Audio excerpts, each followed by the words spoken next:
क्या आपके साथ भी ऐसा होता है कि जब महीने की शुरुआत होती है, पैसे हाथ में आते हैं तो लगता है कि चलो इस बार तो पक्का कुछ ना कुछ पैसे ज़रूर बचेंगे। हम पूरा हिसाब किताब भी मन में बना लेते हैं, बट जैसे ही महीने आगे बढ़ता है और महीने का आखिर आता है तो समझ ही नहीं आता है कि हाथ में आया सारा पैसा गया कहाँ। बटुआ खाली हो जाता है, बैंक अकाउंट का बैलेंस ख़त्म हो जाता है और हम सिर पकड़ के सोचने बैठ जाते हैं कि इस महीने हमने ऐसे कौन सा बड़ा खर्च कर दिया जिससे लास्ट का ऐसा हालत हो गया। तो ज़रा रुकिए, पूरी ईमानदारी से बताइए, तो क्या ये हर महीने की कहानी तो नहीं है? बिल्कुल मेरा भी कुछ ऐसा ही हाल था। मुझे भी लगता था कि मैंने कुछ फिजूल खर्ची नहीं करती हूँ, कोई महंगे शौक नहीं रखती हूँ, लेकिन असलियत कुछ और ही थी।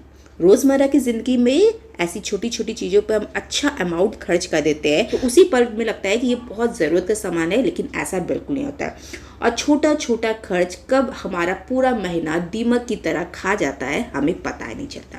तो सबसे पहले इम्पॉर्टेंट बात ये है कि मैं आपको एक अच्छा बजट कैसे बनाऊं, ये सबसे पहले बताऊंगी।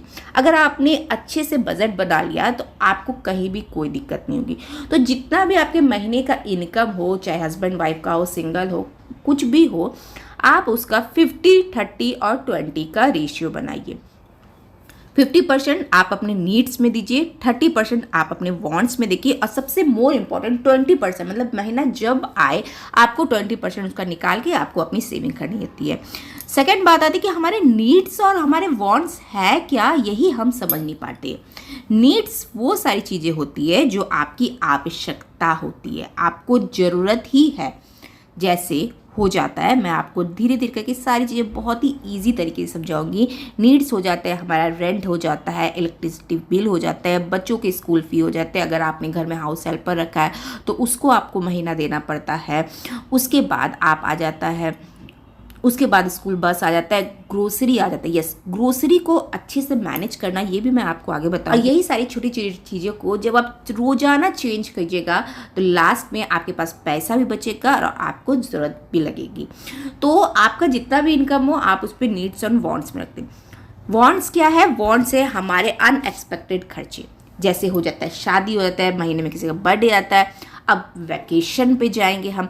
ऐसा नहीं है कि आपको बचत करना है तो अपनी सारी इच्छाओं को मार देना है।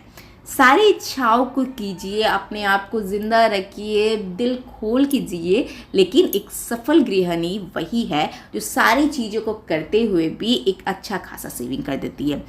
वांट्स ही में ही मैंने कुछ इमरजेंसी खर्चे रखे हैं, जैसे कभी भी घर में कुछ इमरजेंसी हो जाता है तो मैं वांट्स से लेती हूँ। तो यहाँ मैंने एक सिर्फ छोटा सा रेशियो बताया, जैसे आपका 30,000 का महीना है तो आप उसमें 50% रखिए नीड्स में, 30% रखिए वांट्स में और 20% रखिए सेविंग। अब आ जाता है ग्रोसरी का सेक्शन। सच में इतना बड़ा सेक्शन है, अगर हम वहाँ पर ज़रा भी अपना हाथ खोल देते हैं ना तो हमारा अच्छा खासा अमाउंट चला जाता है।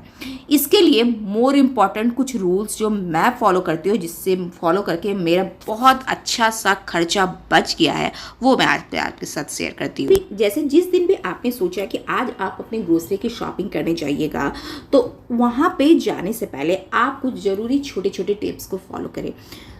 पूरे महीने का सामान ले रहे हैं तो एक बार अपने पैनिट्री एरिया को ज़रूर चेक करें कि क्या आपके घर में क्या सामान है क्या नहीं है, और एक लिस्ट ले जाएं। लिस्ट ले जाना बहुत ज़्यादा इंपॉर्टेंट है। आप लिख ले कि आपको क्या क्या ज़रूरत का आइटम है, अदरवाइज़ आप बहुत सारे सामान अपने कार्ट में भर लेते हैं जिसकी आपको सच में ज़रूरत नहीं थी। लिस्ट खत्म हुआ, हम आएंगे सीधे काउंटर पे, बिलिंग कराएंगे और आएंगे घर। एक और छोटा तरीका ये भी है कि आप अपने साथ हमेशा ही अपने पर्स में एक कैरी बैग रखें। ये फोल्डेबल कैरी बैग मैं हमेशा अपने पर्स में रखती हूँ। इससे क्या होता है कि बहुत ज़्यादा तो नहीं, लेकिन 10, 20, 30 रुपये हमारे अच्छे खासे बच जाते हैं जो हम कैरी बैग में दे देते हैं।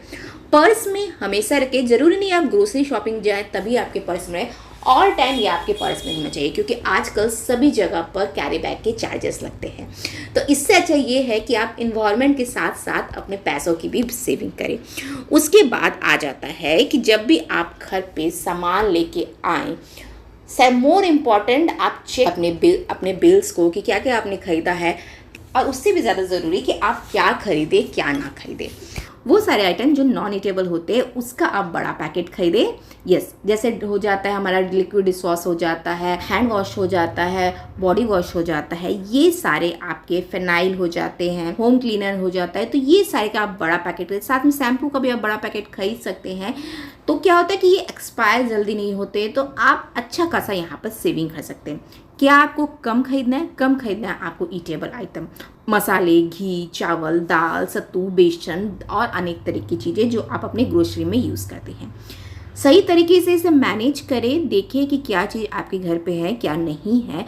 और उसके बाद क्या होता है कि अभी मॉनसून सीज़न भी है, तो आप यहाँ पर कुछ हैक्स को भी फॉलो करें जिससे आपके सामान ख़राब होने से भी बच जाए। जैसे यहाँ सिंपल सा आप आटा जब आपने फील करें तो वहाँ पर तेज पत्ता रख दें, जिससे आटे में जाले वगैरह नहीं लगेंगे, जो आपका अच्छा खासा यहाँ पर सेविंग हो जाएगा।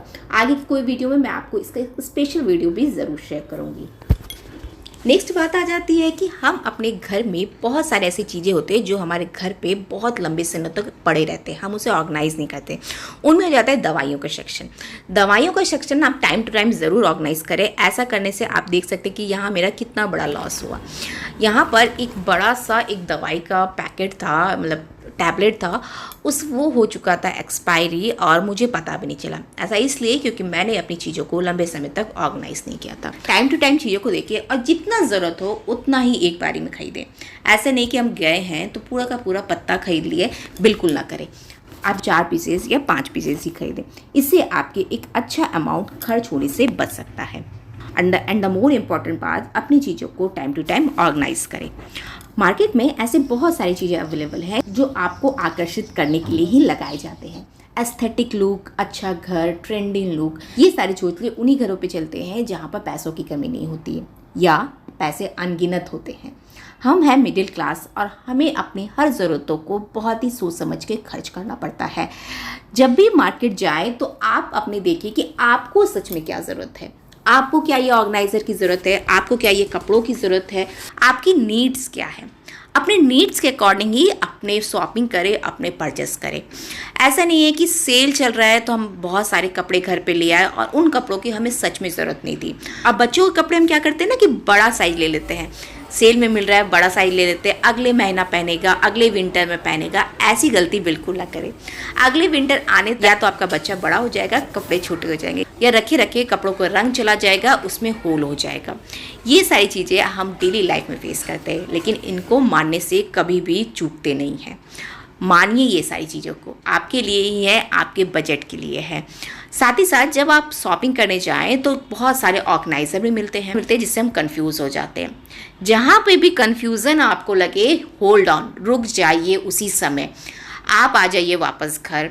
2-3 दिन उन सामानों को आप छोड़ दीजिए और उसके बाद अगर आपको घर में उन सामानों की नीड्स लगे, उस कपड़ों की नीड्स लगे, तो जाके डेफिनेटली वापस से खरीदिए। और अगर 2 से 3 दिनों के बीच आप उन सारी चीज़ों को भूल चुके हैं, घर आपका व्यवस्थित है, ऑर्गेनाइज है, तब सच में आपको उन सारी चीज़ों की ज़रूरत तो बिल्कुल भी नहीं थी। आप बस दुकानदार के स्कैम में फंस रहे थे। तो स्कैम में फंसने का, तो स्कैम से बचने का ये बहुत ही फुल प्रूफ तरीका है जो मैं अपनाती हूँ।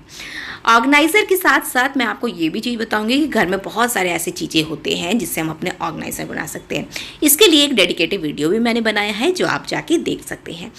आइसक्रीम के डब्बे हो जाते हैं, पापड़ रोस्टर हो जाता है, जिससे आप किचन में अपने बहुत सारे आइटम्स को हैंग करके वर्चुअल स्पेस को यूज़ करके आप रख सकते हैं। एंड आइडियाज़ लगाइए। नेक्स्ट मोर इम्पॉर्टेंट कि जब भी घर में कोई फंक्शन होता है, दूर के रिश्तेदार में ही शादी है, बर्थडे पार्टी है, तो हम निकल पड़ते हैं अपने जेब को खर्च करने के लिए। ऐसा बिल्कुल ना करें और अच्छा खासा 2-3 हज़ार का कपड़े खरीद के लिए आते हैं जो उस फंक्शन में पहना, फ़ोटोज़ क्लिक किया, स्टेटस लगाया और फिर अलमारी के एक कोने में वो पड़ा का पड़ा रह जाता है। दूसरी बार कोई फंक्शन आया तो हमें ही लगता है कि क्या हम दोबारा यही कपड़े पहने, फिर से वही फ़ोटो, फिर से वही स्टेटस, अच्छा नहीं लगेगा ना। तो रुकिए। तो जब भी ऐसे फंक्शन आए जब भी ऐसे फंक्शन आए तो वहाँ पर अपनी क्रिएटिविटी दिखाइए। मिसमैच करके कपड़े पहनिए, ज्वेलरी पहनिए और फिर ये आपकी क्रिएटिविटी को भी दिखाएगा और आपका अच्छा खासा अमाउंट होने से बच जाएगा। नेक्स्ट आ जाता है कि हमारा पानी, बिजली, गैस कैसे बचाएं इन सारी चीज़ों को। अब जैसे कि मैंने कहा कि ज़िंदगी तो जीना है, गर्मी लगेगा तो एसी चलेगा, एसी चलेगा तो बिल आएगा, बिल आएगा तो हमारे बजट को वो इफ़ेक्ट करेगा। तो जब भी आप एसी चलाएं तो जो एसी का आउटलेट पाइप होता है वहाँ के में आप रख दें स्टोरेज, जो वहाँ के पानी को स्टोर करेगा और उस पानी से आप घर की क्लीनिंग कर सकते हैं, मैट्स वगैरह को क्लीन कर सकते हैं या सिंपल सा बालकनी धो सकते हैं। तो एसी में पैसा नहीं बचाए तो क्या हुआ, पानी में तो पैसा बचाया हमने। सेम उसी तरीके से जब आप खाना पकाए तो खाना को ढक के पकाएं, ढक के पकाने से ये जल्दी पकता है और आपके गैस की भी बचत होती है। और जहाँ तक एयर फ्रायर वगैरह की बात हुई, अवन वगैरह की बात हुई, तो बल्क में वहाँ पर सामानों को रोस्ट करके रखें। जैसे यहाँ मेरे यहाँ इडली का जो चटनी होता है वो डेफिनेटली बहुत बारी बनता है हफ्ते में, और पीनट तो मेरे घर में सबको रोस्टेड ही चाहिए। इसीलिए मैं यहाँ पर पीनट को 1 किलो या आधा किलो एक ही बार में रोस्ट करके रख लेती हूँ, साथ ही काजू बादाम सारी चीज़ को रोस्ट करके रख लेती हूँ। जब भी कोई चीज़ें बनाए तो छोटा छोटा वहाँ पर खर्चा बचे और यहाँ पर मेरी बिजली की बचत हुई। एसी में बिजली नहीं बचा पाया तो क्या हुआ, कहीं और बिजली बचा लेंगे, लेकिन अपनी लाइफ को ज़रूर जिएंगे। नेक्स्ट इम्पॉर्टेंट, दिन भर हम क्या करते हैं कि ऑनलाइन साइट सर्च करते रहते हैं, क्या है मार्केट में, क्या चीज़ हमारे घर के लिए है। तो जैसे कि मैंने पहले बताया है कि जो चीज़ आपकी नीड्स में हो, अब यहाँ पर मैं नीड्स की बात करी ना कि वांट्स की, जो भी चीज़ आपकी नीड्स की हो, आपको आवश्यकता हो, वही चीज़ों को परचेस करें। कुछ चीज़ें ट्रेंडिंग में चल रहा है तो हम उसे घर पे ले आए। ट्रेंडिंग में कोई भी चीज़ कितने दिन रहेगा, महीना 2 महीना, वापस से वो चीज़ पुराने हो जाएंगे। तो वो चीज़ ले जो आपकी नीड्स हो। नेक्स्ट, अगर आप प्लांट लवर हैं तो आई नो आप बहुत ज़्यादा परेशान होते होंगे अपने प्लांट्स को अच्छी तरीके से ग्रो करने के लिए, तो वहाँ पर आप ऑर्गेनिक फर्टिलाइज़र के यूज़ करें। जैसे हो जाता है कि छाछ, पनीर का जो पानी निकलता है वो हो जाता है, केले के छिलकों को आप रात भर पानी में डुबो के रखें तो बहुत अच्छा उसमें फॉस्फोरस आपके प्लांट्स को मिलता है। सेम वही आप प्याज के छिलकों के साथ कर सकते हैं। तो अपनी क्रिएटिविटी से अपने घर को सुंदर ऑर्गेनाइज और अपने बजट को बिल्कुल हैप्पी बनाएं, ना कि महीने के अंत होते होते आप उदास हो जाए। सो ये सारे कुछ तरीके आप अपना के देखिए, आपको सच में अपने बजट में, अपने महीना में फील होगा कि धीरे धीरे करके आपने कितने सारे पैसे को सेविंग कर लिया है। और फिर आपको किसी भी चीज़ों को खरीदने से आप वहाँ पर प्राइस टैग नहीं देखेंगे, क्योंकि आपने अपने नीड्स के साथ साथ अपने वांट्स का भी ध्यान रखा है। So that's all for today. मैं प्रिया आप लोग से फिर से मिलूंगी न्यू वीडियोस के साथ, न्यू थॉट्स के साथ। तब तक के लिए बाय बाय।